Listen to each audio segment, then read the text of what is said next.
Hello and welcome back to Immigration News and Views. My name is David Nachman. I'm one of the managing attorneys at the Nachman Fawani Zimochek Law Group. We have offices in Ridgewood, New Jersey. We also have an office in Midtown Manhattan and also affiliated offices in Mumbai, India, and we also have an affiliated office in Canada. And so with me today, I have Chitra Shah in our office, and Chitra is going to help me by explaining some of the information that might be of some assistance to you in Gujarati and also in Hindi. So maybe you can say hello, Chitra. નમસ્કાર મારું નામ ચિત્રા છે આજે mister નાકમિન તમને immigration updates કહેશે અને એના વતી હું ટ્રાન્સલેટ કરીશ. Thanks so much for being with us. It's Thank terrific. So what I want to talk to you a little bit about today and what Chitra is going to explain is the difference between adjustment of status in the United States and consular processing at the U.S. Consular Office abroad. આજે આપણે adjustment યુએસમાં versus adjustment outside of US a comparison તમને આજે સમજવા મળશે. So for many of you who are finding out now that your priority dates are current under the family-based second 2A preference category or under the EB2 classification for employment, you're going to be able to file your adjustment of status package if you're in the United States, or you can consular process abroad. અગર તમારી category family base અત્યારે current થઈ ગઈ છે તો તમે યુએસમાં અગર તમે યુએસમાં છો તો તમે એડજસ્ટમેન્ટ માટે ફાઇલ કરી શકશો. અગર તમારી એમ્પ્લોયમેન્ટ બેઝ છે અને તમારી કરંટ થઈ ગઈ છે EB2 કેટેગરીમાં તો પણ તમે અગર યુએસમાં છો તો તમે ફાઇલ કરી શકશો તમારા ગ્રીન કાર્ડ માટે. અગર તમે અબ્રોડ છો યુએસની બહાર તો તમે તમારા ફેમિલી બેઝ ઉપર ત્યાં અપ્લાય કરી શકશો કોન્સ્યુલરથી. અને વન્સ અગેન અગર તમે એમ્પ્લોયમેન્ટથી છો EB2 કેટેગરીમાં તો તમે ત્યારે પણ તમે એડજસ્ટમેન્ટ માટે ફાઇલ કરી શકશો. So what you did was when you filed your employment-based case, you filed an I-140 and you designated on that form whether you would be consular processing or whether you might be filing your adjustment of status application here in the United States.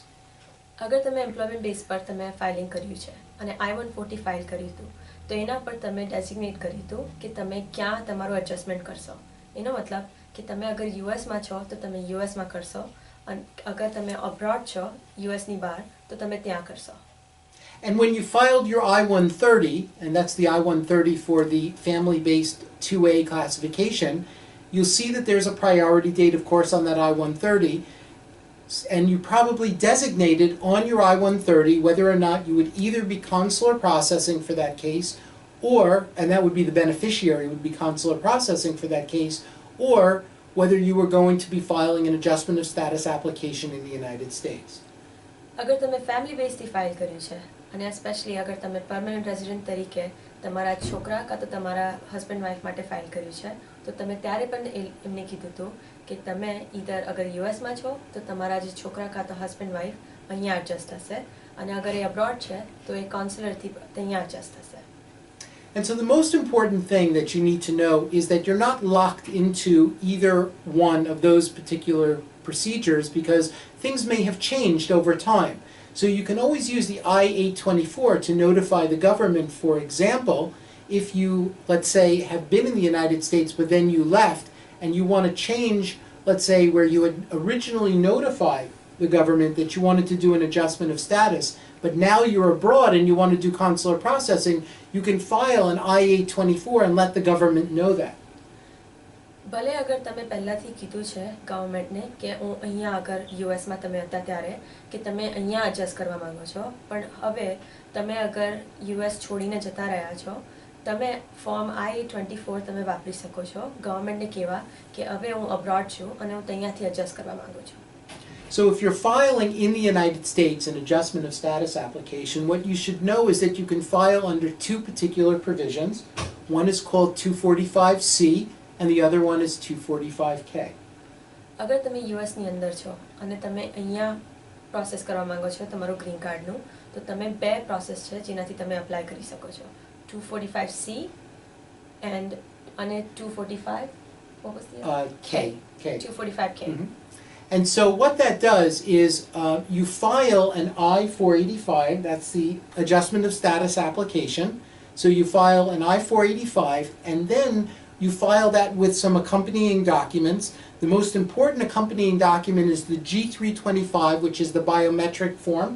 And you also file an I-765 and an I-131. That's what gives you work authorization and travel authorization in the interim until the government is able to adjudicate your adjustment of status case.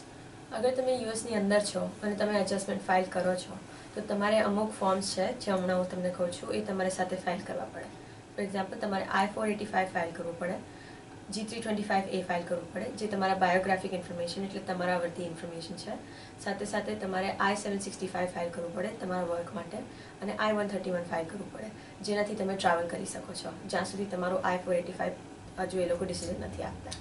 It's super important, especially in light of what we know from the past, to file your adjustment of status applications as quickly as possible when your priority date is current, because potentially the case could go into what's called retrogression, and that of course would be very bad. બહુ important છે, અગત્યનું છે કે તમે તાત્કાલિક જેવી તમારી priority date current બની જાય છે તમે તરત ફાઇલ કરો, કેમ કે અગર તમે વેઇટ કરશો તો એ તારીખ કદાચ પાછી જતી રહી શકે, એને કહેવાય છે રેટ્રોગ્રેશન. If the case goes into retrogression, it means that the government may not be able to adjudicate the I-485, but you would still have the benefit of being able to work and travel in the interim until the priority date became current again.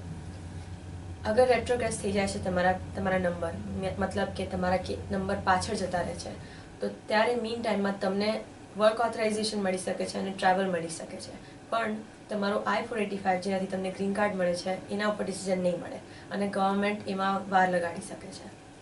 If you're doing consular processing, what you'll want to do is your case may have, the National Visa Center in Portsmouth, New Hampshire may have already been notified about your case, and then what you want to do is you want to make sure that that case gets sent to the US Consulate abroad for processing.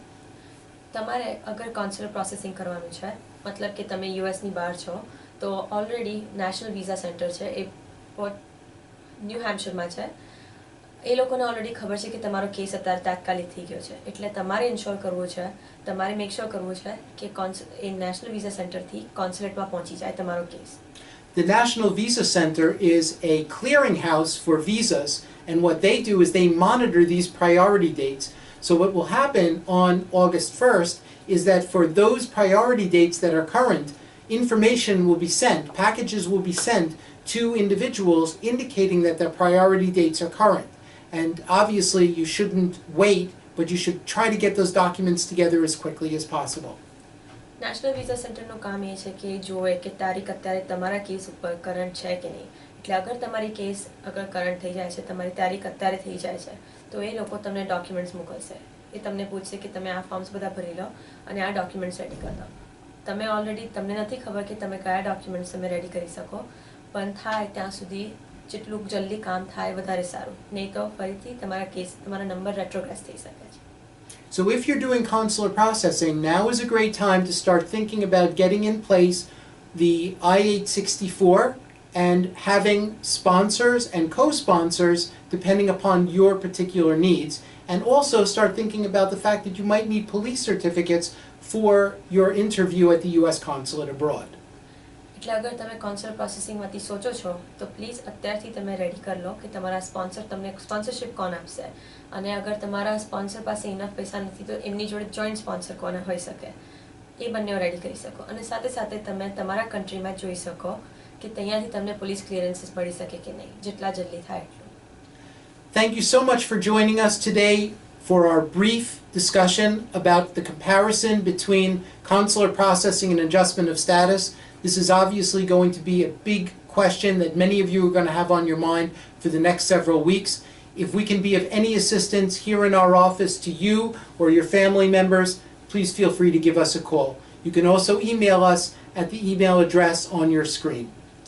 અમે તમને થોડુંક જ information આપી શક્યા adjustment versus consular પ્રોસેસિંગમાંથી, એટલે તમારા કશા પણ સવાલો હોય પ્લીઝ અમને બિના ખીચકીચાએ અમને ફોન કરી શકો છો, અને અમે તમારા કશા પણ સવાલ હોય અમે તમને જવાબ આપી શકીએ છીએ.